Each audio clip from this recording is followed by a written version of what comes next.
Katokinyi makawuono joja okan kuomi.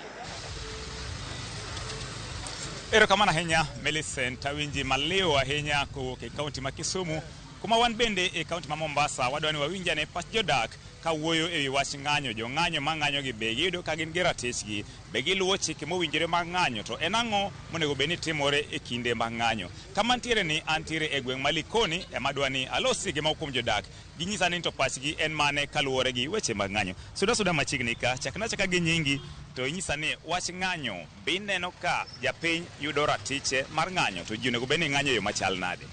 Erokamano ahinya Red TV Ramogi, an iluonga John Okinda ajadak Malikoni.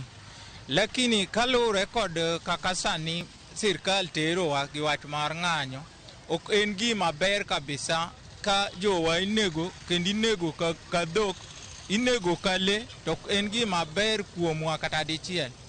Nyaka chop sani oseneg joma ng'eny to jowa be imako ma onge kata kosa magitimo, to polis to pok wawinjo momak.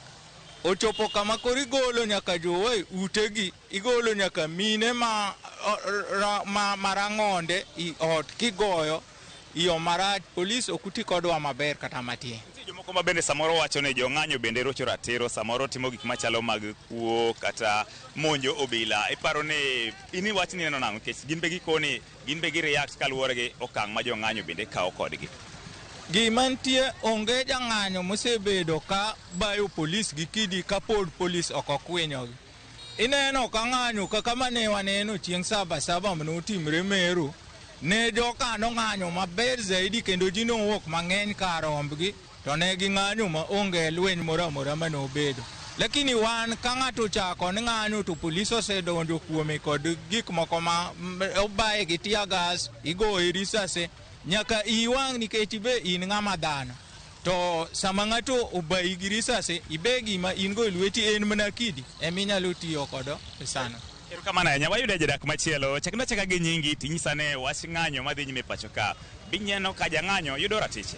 An iluonga ni Ibrahim Ouma, adak e dala Likoni ka, to kalure kod ng'anyo madhi mbele pacho ka, adier waneno ka wananchi owuok kendo andamana, to kaka polis deal gi ji ok deal gi ji maber, nikech iyudo ka maandamano en gima nie katiba, lakini kakoro mwananchi owuok mondo dhi otim gima nie katiba, to waneno ka polis koro dwa tiyo gi force moko mang'eny mok dware.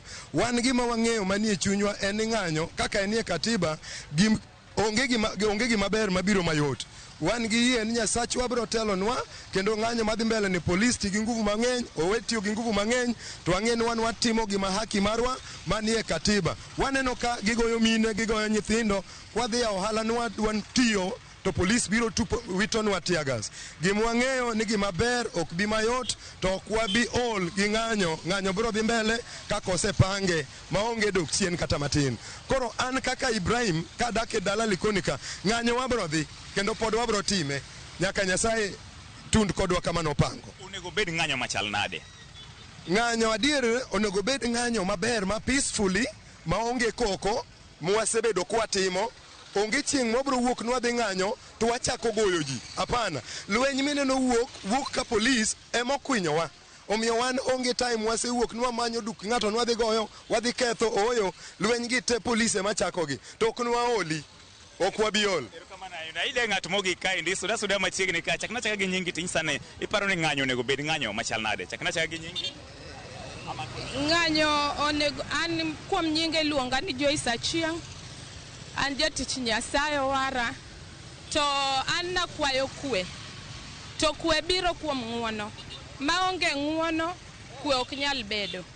E kaka mama puonjowa be. Ng'anyo madhi mbele pacho ka, ineno ka en gima owinjore koso ineno ka nitiere ratiro mar chik mirocho? En ka girocho chik, lakini kapo ni adiera jotendwa ong'e Nyasaye, onego bed ni nitiere gima bedo kaka ng'uono. To ng'uono ikelo gi winjruok.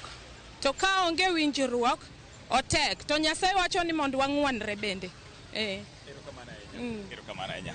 Mana kaka iwinjo janeno mar Ramogi TV, mago mana pach moko kuom jodak mantiere e kaunti ma Mombasa kaendi. Wantiere e od bura ma Likoni ka gin be gigolo pachgi kaluwore gi wach ng'anyo mosebedo ka dhi nyime e pecho ka. Ne Ramogi TV kowuok e kaunti ma Mombasa kae. Nyinga and George Aoko. Cleophas Ankomi. Erokamano ahinya redio Ramogi bende ang'wadhi e tokma. Erokamano George Aoko. Imiyo waneno Likoni jogo mapok ochopo Mombasa kendo iwacho ni mbako romo kae mwayude thuolo matimo kamano.